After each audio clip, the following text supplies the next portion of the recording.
Welcome back to another technical deep dive here in the debug zone. Today we're tackling a big question and breaking it down with insights from other users. Hopefully this clears up some misconceptions and helps you get the answer you need. So buckle up, stay a little curious, and let's jump right in.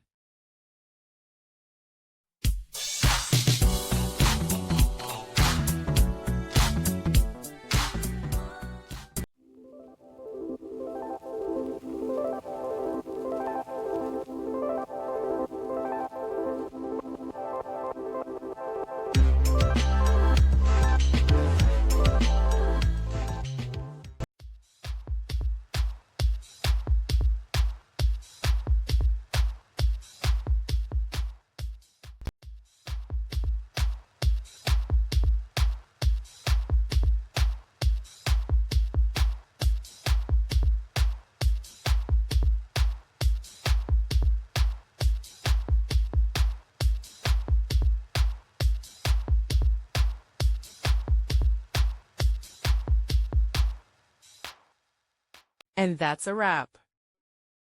I hope you found the answer you were looking for. If you did, take a second to hit that subscribe button. It really helps out. And let me know in the comments which solution worked best for you. See you next time in the debug zone.